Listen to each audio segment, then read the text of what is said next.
pomp and pageantry through the streets of the city as the Prince of Wales and the Duchess of Cornwall pay a visit on the Barbados leg of their Caribbean tour.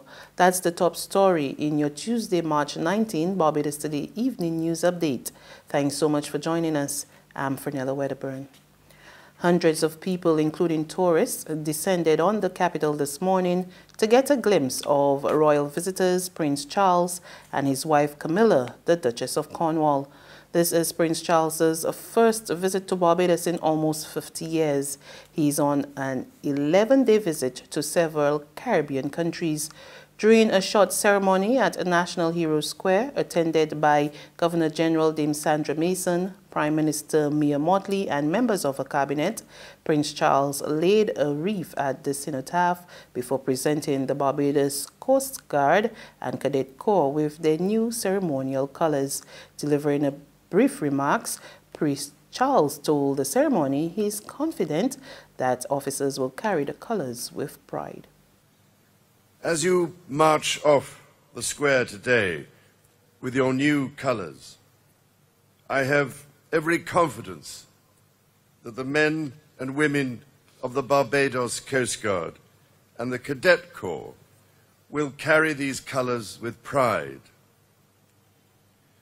If I may say so, that pride will be wholly justified by the commitment, professionalism, and dedication to service, both locally and regionally, with which you have served your country and the Queen over these past 4 decades.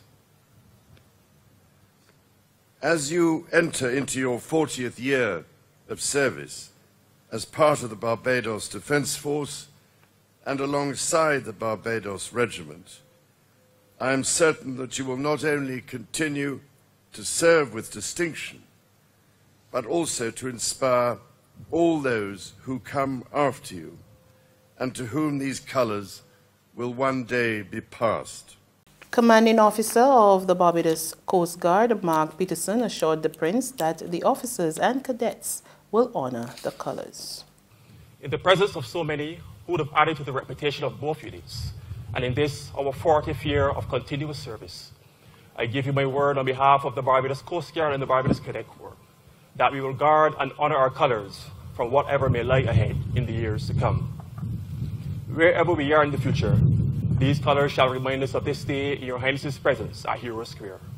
They are the visible pledge of our deep and constant loyalty to Her Majesty. These colours will inspire us and lead us steadfast to wherever we go in the future. Residents and visitors alike lined the streets to take in the ceremony and told Barbados Today that they were excited to be part of the momentous occasion. I'm happy and excited. You see, we never know what tomorrow will bring, so therefore this is a very important time in our history, and you never know what will happen in the future if we'll be around. So therefore I seize this opportunity to be here to join with our fellow Barbadians. We heard last night that he was going to be in town, and we decided it'd be really neat to come in and see the parade and see the Prince himself in person. It's my first time and my husband's first time seeing a royalty, and we truly love the royalty, we really do, and are proud we're here. I am very excited, yes, and last summer we went to England and were there after the wedding of Harry and Meghan, and so this is something new for us. It's been nearly 50 years since Charles came to Barbados. Last time he came he was 21, so we're really excited to be here on holiday when Charles is arriving. Would you have seen him at any other time besides today? No, we've never seen him before. Yeah, we've been to lots of venues, but you can't get this close. This is really good. It's nice actually to see him, you know, in person. So, I mean, the last time we were in Gambia and we'd missed his visit there. So that was, you know, they put a big sign up saying, welcome Prince Charles, and we missed him by a couple of days. So this now, at least, you know, we've made the effort especially to come here. In other news this Tuesday, it's Budget Day in Barbados tomorrow. Prime Minister and Finance Minister Mia Mottley will deliver her first financial statement and budgetary proposals at 3:30 p.m. in Parliament.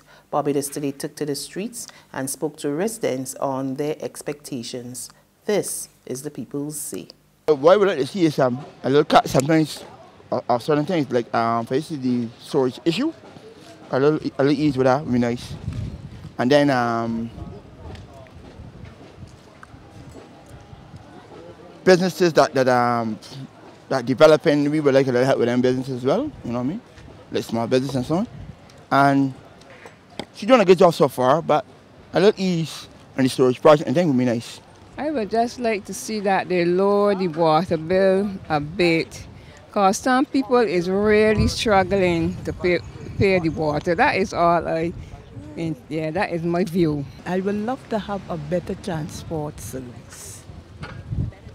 The bus service, some may improve the service, whatever way they can do to make that done, so be it. In order for the country to go forward, I think whatever is laid down on the table is well done with me. Some of the field sports news now. St. Lucia's cricket star Darren Sammy grants a little boy who is a cancer survivor his wish.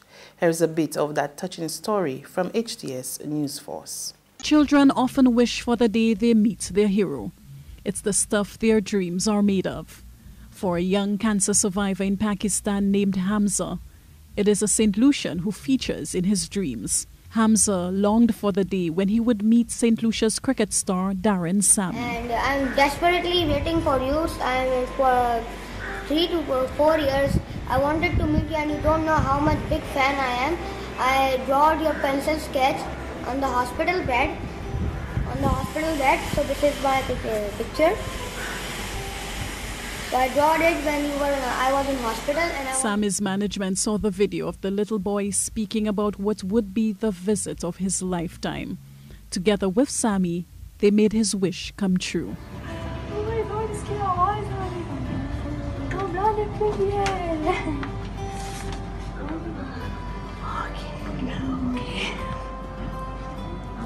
Hamza, my buddy, what's up, man?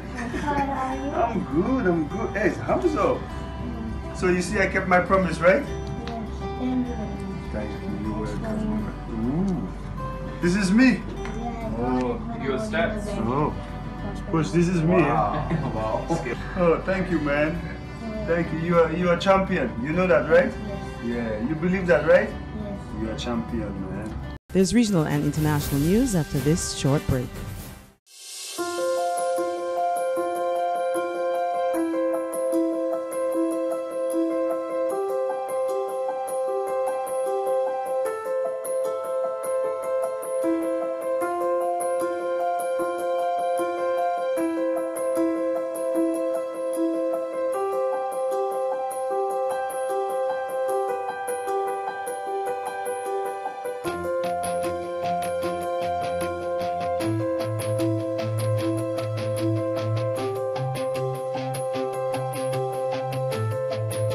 Barbados Today, news you can trust.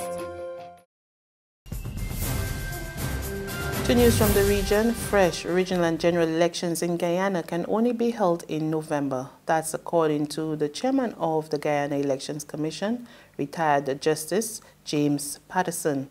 In a letter to President David Granger, the GCOM chairman said the commission would be in a position to hold the polls no earlier than late November, with an official list of electors having a qualifying date of October 31. And finally, on the international scene, Cyclone Idai triggers a massive disaster in southern Africa, affecting hundreds of thousands of people. There has been widespread flooding and devastation in Mozambique, Zimbabwe, and Malawi due to widespread flooding. More in this Reuters TV report. 1,000 people are feared dead after a cyclone smashed into Mozambique. Villages have disappeared, roads been destroyed, homes razed to the ground, communication and power lines cut. The southern African country's president said he saw bodies floating in the water when he visited the affected area on Monday. 84 deaths have been confirmed, but the president says the number could be over 10 times higher. Cyclone Idai tore through Mozambique, Malawi and Zimbabwe, bringing a train of destruction and devastating floods. It made landfall near the port city of Beira, home to 500,000 and gateway for imports to landlocked countries in southern Africa. Large swathes of land were submerged and up to 90% of the area is believed to be completely destroyed. The deadly storms also killed 98 people in Zimbabwe, with a further 200 missing, the government said. Zimbabwe's treasuries released $18 million in aid. And that's news, but for the very latest, visit our website at www.barbadostoday.bb. You can also subscribe to our e-paper, email updates, or like us on Facebook, and sign up for our breaking news alerts via WhatsApp. We're also on Izumi Media and bus terminals, as well as screenplay at supermarkets and gas stations near you. And you can also hear us on Mix 96.9 FM and Capital Media HD 99.3 FM. I'm Fernella Wedderburn. Good evening.